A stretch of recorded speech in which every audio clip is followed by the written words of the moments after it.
Hey guys, today I'm going to share an article on the website whatreallymakesyouill.com. And the title of the article, the blog article, is called The Real Tragedy of Tuskegee.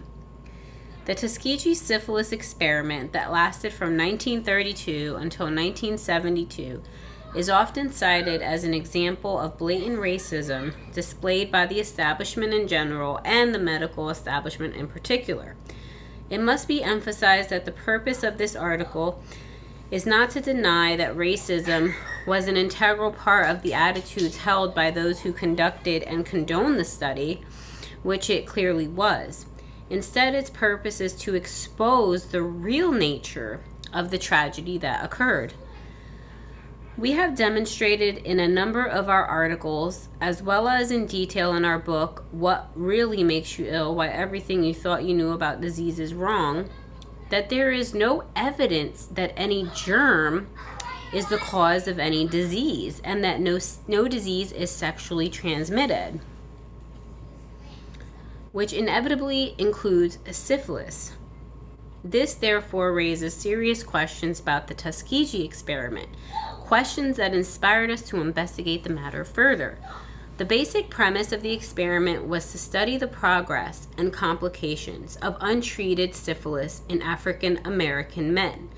The reason for the study was that there existed a belief amongst members of the American medical establishment that syphilis affected African Americans differently than European Americans. At the time the study was being considered, the early 1930s, segregation was still in existence and continued until 1964, although slavery had been abolished in 1865. Other than their unfounded views about the differences between African American and European Americans, physicians in America generally held the same views as physicians in Europe about diseases and their causes, as well as appropriate treatments. The view of syphilis that prevailed in 1932 persists into the present day and can be summarized as follows. Syphilis is caused by a bacterium called Treponema pallidum, which was discovered in 1905. The disease is either congenital or it is transmitted sexually. There are 3 stages of the disease. Tests can be used to diagnose the disease, and treatments are available to cure the disease. The 3 stages are called primary, secondary, and tertiary stages, which are described on the Mayo Clinic webpage entitled Syphilis. The primary stage is said to involve small sores or ulcers that usually clear on their own. The Mayo Clinic page states that the sores appear at the spot where the bacteria entered your body.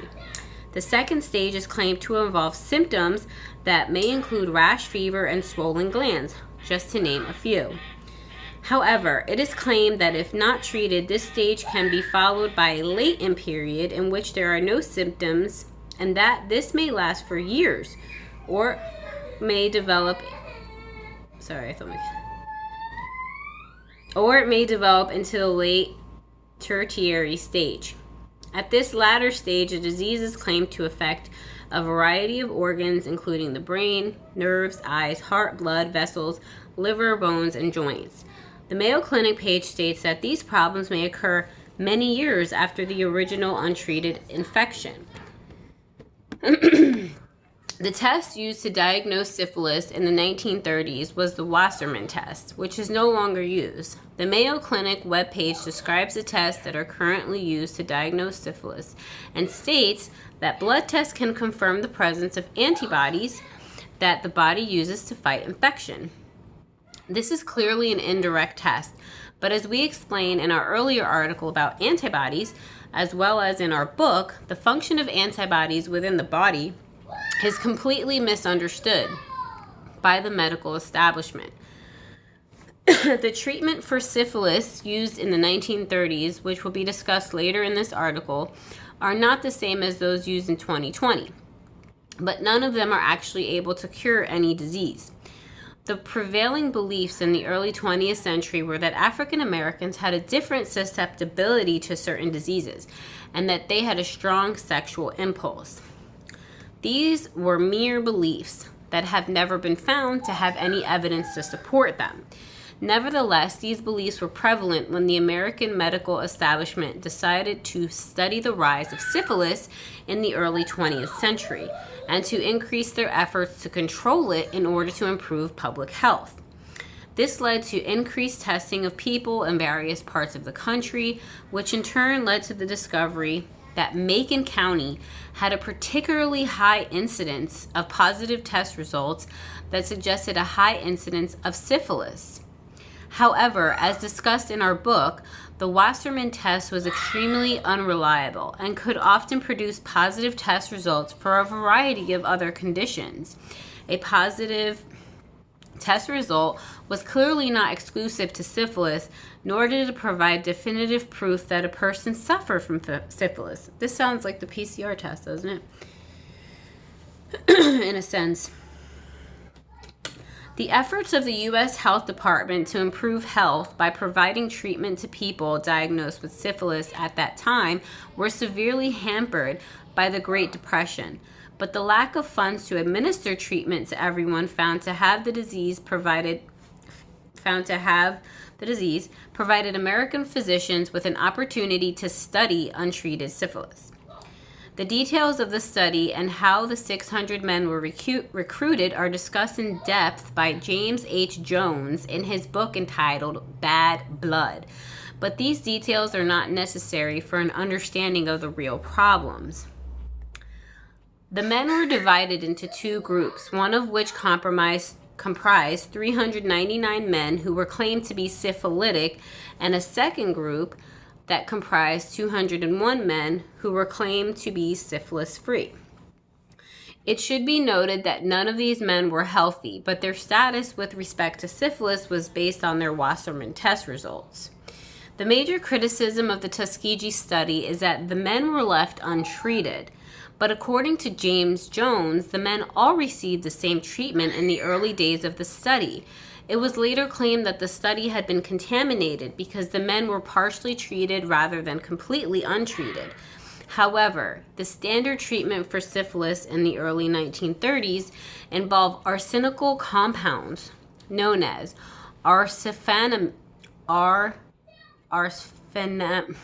excuse me guys while I try to pronounce this word, arsphenamine and neoarsphenamine, in combination with mercury pills or bismuth. These are highly toxic substances that cannot cure any disease.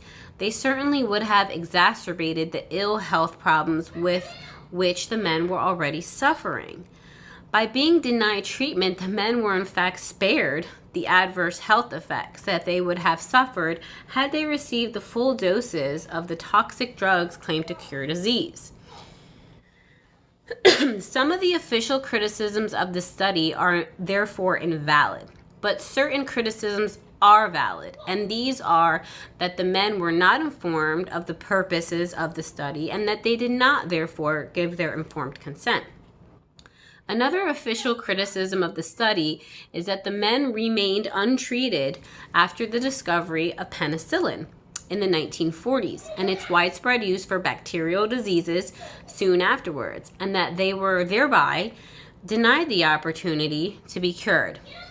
This too is invalid because, again, as we discuss in our book, penicillin does not cure diseases, nor does any other type of antibiotic. It is clear, therefore, that failing to treat the men was not the cause of their health problems, because their illnesses were not due to infection with a bacterium that is sexually transmitted. Although the exact nature and causes of the health problems that each of the men suffered cannot be known, there is ample evidence to be able to discuss some of the most likely contributory causal factors. The whole of America was affected by the Great Depression, but certain areas such as Alabama, that was already economically depressed, were more severely affected. This situation applied most notably to Macon County, whose economy relied mainly on cotton grown by sharecroppers, most of whom were poor African Americans who, according to James Jones, eked out a bare existence on small plots of land. This situation continued into the 1970s. Poverty always coexists with poor health and poor living conditions, and the conditions in Macon County were no exception. As James Jones also explains, quote, in the hinterland around Tuskegee, the county seat housing conditions were terrible. The typical dwelling was a tumble-down shack with a dirt floor, no screens, little furniture, a few rags for bedding, and a privy only when underbrush was not nearby. Drinking water came from an uncovered, shallow well, often totally unprotected from direct surface drainage. He continues, the people who lived in this rural slum ate a pelagious diet. He further describes the nature of this poor diet, which was salt pork, hominy grits, cornbread, and molasses, formed the standard fare of the majority of Macon County's black residents, while fresh meat, fresh vegetables, fruits, or milk, even for families with infants, seldom appeared on their tables. End of quote.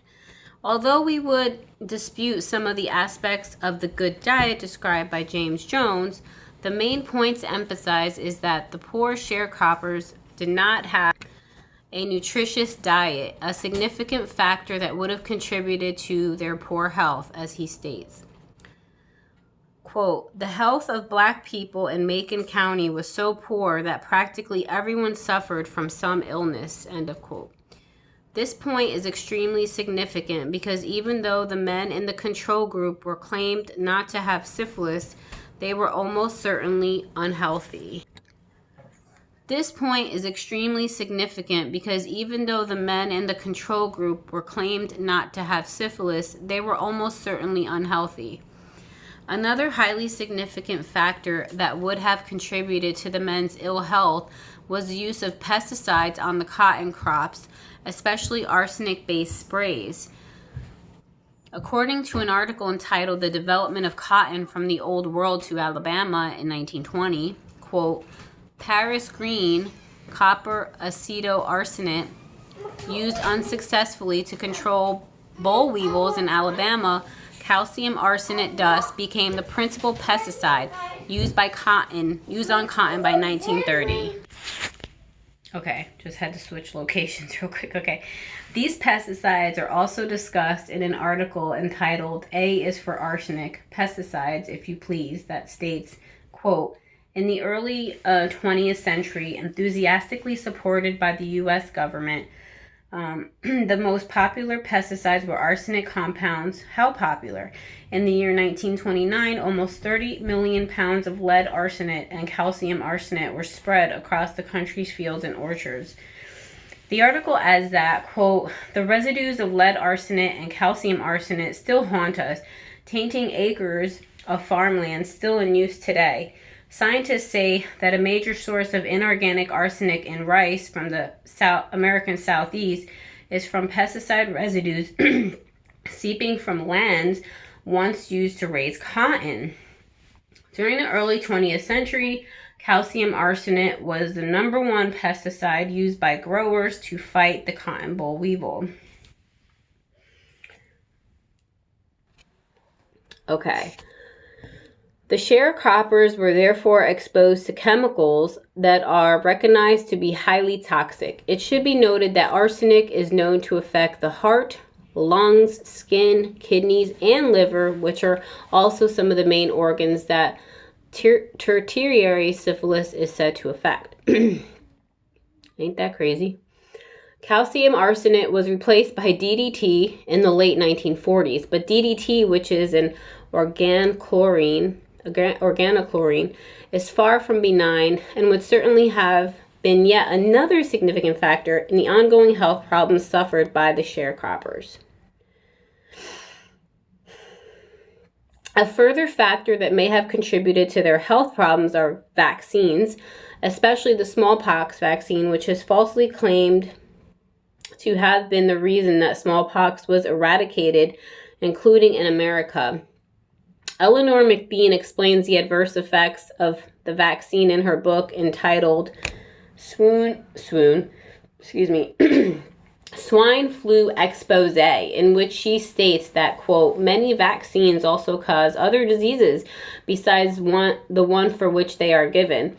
For instance, smallpox vaccine often causes syphilis, paralysis, leprosy, and cancer. I remember reading that in the book called Jenner and Vaccination.